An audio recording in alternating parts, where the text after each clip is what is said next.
दोस्तों स्वागत है आप सबके आरटे पे। सैमसंग अनपैक्ड इवेंट अनाउंस हो चुका है। 11 अगस्त को ये इवेंट होने जा रहा है। सवाल ये है कि इस इवेंट में क्या कुछ लॉन्च होने वाला है, और दूसरा सबसे बड़ा सवाल, आज के तारीख में नोट सीरीज की बात कोई क्यों नहीं कर रहा।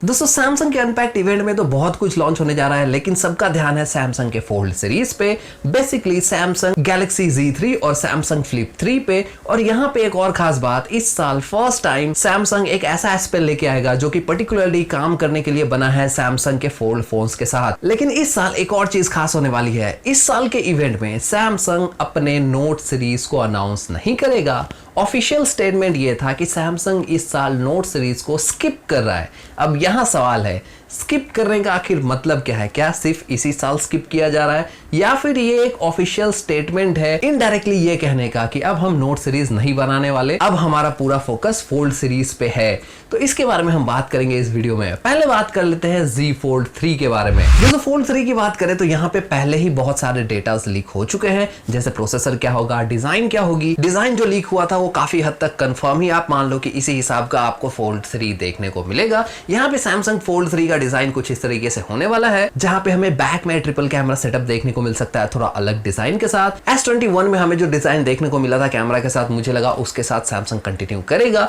लेकिन रेंडर्स लीक ये बताती है कि नहीं, आपको कैमरा थोड़ा अलग डिजाइन में देखने को मिलेगा यहाँ फोल्ड सीरीज में। दोस्तों फ्लिप में भी आप गौर करोगे तो यहाँ सेम डिजाइन दिया गया है। इंपॉर्टेंट चीज ये है कि Z Fold 3 के साथ आप S Pen को भी यूज कर पाओगे। बेसिकली S Pen बना था टैब्स को कंट्रोल करने के लिए, या फिर सैमसंग टैब्स के अलग अलग फीचर्स को अनलॉक करने के लिए, लेकिन अब आपको ये फोल्ड सीरीज के साथ भी दिखेगा। यहाँ पे अगर Z Fold 3 की कुछ स्पेसिफिकेशंस की बात की जाए तो जो स्पेसिफिकेशन अभी तक निकल के आई है वहां पे ये पता लगता है कि Qualcomm की तरफ से स्नैपड्रैगन 888 प्रोसेसर हमें इसमें मुहैया कराया जाएगा। यहाँ पे इंपॉर्टेंट बात यह है कि अगर आपको पता हो, और अगर आप फोल्ड सीरीज को इससे पहले से फॉलो करते आ रहे हो, तो आपको ये पता होगा कि इंडिया में भी ये Qualcomm के प्रोसेसर के साथ ही आता है।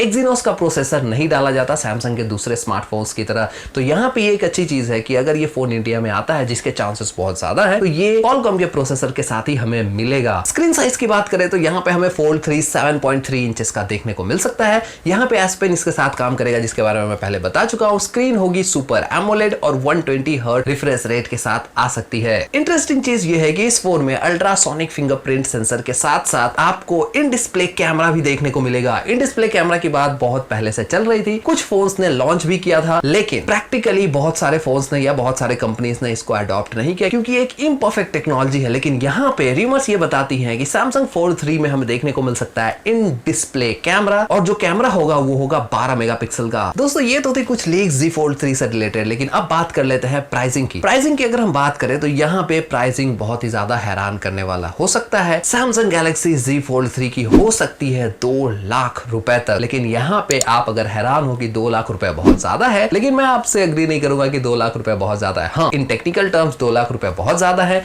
हम और आपके लिए बहुत ही ज्यादा है। लेकिन अगर आप गौर करोगे सैमसंग के फोल्ड सीरीज के प्राइसिंग की, तो आपको हैरानी नहीं होगा कि सैमसंग अगर इसको 2 लाख में भी इंडिया में लॉन्च करता है तो। प्रीवियसली सैमसंग का जो फोल्ड सीरीज था वो सबसे महंगा सैमसंग का फोन था, 1.5 लाख रुपए तक बिका है। तो यहाँ पे अगर आप एक जनरेशन आगे की बात कर रहे हो तो यहाँ लाजमी है कि प्राइस बढ़ेंगी। हाँ, प्राइस क्या 2 लाख को टच करेंगी ये देखने वाली बात है, बट फिलहाल के लिए चांसेस यही है कि शायद 2 लाख रुपए टच हो सकता है Z Fold 3 के साथ। अब दोस्तों बात नोट सीरीज की। नोट सीरीज सैमसंग का दी अल्टीमेट प्रोडक्ट होता था, और आने वाले साल के लिए ये एक बेंचमार्क सेट करता था एंड्रॉइड सीरीज के लिए। तो यहाँ सवाल उठता है कि ऐसे फोन को डिसकंटिन्यू करके क्या मतलब है। सैमसंग नोट सीरीज को अगर आप गौर से नोटिस करोगे और उसके ब्रांडिंग को और उसके यूसेज को, जिस हिसाब से कंपनी ने उसे प्रोजेक्ट किया कस्टमर्स के सामने, अगर आप उसको देखोगे तो आपको पता लगेगा कि सैमसंग नोट सीरीज एक्चुअल में एक टैबलेट का सब्स्टिट्यूट था। एटलीस्ट कंपनीज तो इसी हिसाब से उसे प्रेजेंट कराती थी, जहां पे आप S Pen का इस्तेमाल कर सकते थे, आप लिख सकते थे, नोट्स ले सकते थे और क्रिएटिव वर्क को भी कर सकते थे। इस चीज को ध्यान में रखते हुए कि आपके हाथ में जो फोन है वो एक्चुअली टैब नहीं बल्कि फोन है, और आप सिंपली उसको पॉकेट में भी रख सकते हो।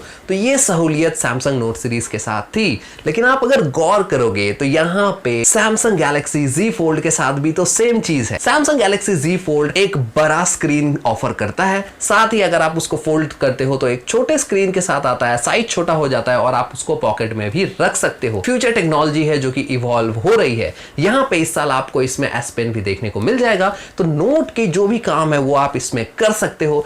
टेक्निकली फिर नोट को कंटिन्यू रखने का मतलब ही नहीं रहता। यहाँ पे आप एक चीज जरूर पूछोगे कि नोट को अगर कंटिन्यू रखा जाता और कम प्राइस में ऑफर किया जाता तो हो सकता है ये एक बेहतर सेलिंग ऑप्शन हो सकता था उन लोगों के लिए जो महंगे फोल्ड फोन्स को खरीद नहीं सकते। I agree with you, but Samsung ने इस साल उसको ना निकाल के और ये कह के कि हम इस साल स्किप कर रहे हैं, हो सकता है वो ये ट्राई कर रहे हो कि मार्केट इस पे किस हिसाब से रिस्पॉन्ड करता है। अगर अगले साल उनको ये लगेगा कि नोट सीरीज को लॉन्च करके उनका बेनिफिट हो सकता है 60-70 हजार के रेंज में, तो वो जरूर से नोट सीरीज को वापस लेके आएंगे, ये तो पक्का है। लेकिन कहने को बड़ा सिंपल लगता है, किसी चीज को डिसकंटिन्यू करके वापस से कंटिन्यू करना बहुत ही रेयर ये काम कंपनीज करती हैं। जो एक बार डिसकंटिन्यू हो गया समझो वो बंद हो गया। यहाँ पे उन लोगों के लिए एक सैड न्यूज है जो नोट सीरीज को पसंद करते हैं और आज के तारीख में नोट सीरीज को इस्तेमाल करते हैं और नोट सीरीज में ही अपग्रेड करने के बारे में सोच रहे थे। अब उनको फोल्ड सीरीज में अपग्रेड करना पड़ेगा अगर वो नोट वाले एक्सपीरियंस को लेना चाहते हैं तो। सो ऐसी थी पूरी डिटेल सैमसंग के अनपैक्ड इवेंट के बारे में। यहाँ पे आपका कोई भी राय हो, किसी भी तरीके का कोई भी सवाल हो तो प्लीज नीचे कमेंट करके जरूर बताना। यहाँ पे मुझे ये जरूर बताना कि सैमसंग को क्या नोट सीरीज बंद कर देना चाहिए था? क्या ये नहीं होता कि 1-2 साल और नोट सीरीज को लॉन्च करके देख लिया जाता और उसके बाद आराम से बंद किया जाता? अचानक से यूं बंद करने का क्या मतलब है? लेकिन मैं आपको एक चीज यहाँ क्लियर कर दूं कि ये बात मार्केट में 2021 के जनवरी से चल रही थी या इवन उससे पहले से कि नोट सीरीज इस साल लॉन्च नहीं होगा। तो मार्केट में तो ये बात पहले से थी, लेकिन आप क्या सोचते हो उसके ऊपर प्लीज नीचे कमेंट करके जरूर बताना। मिलूंगा एक नए वीडियो के साथ, तब तक के लिए जय हिंद।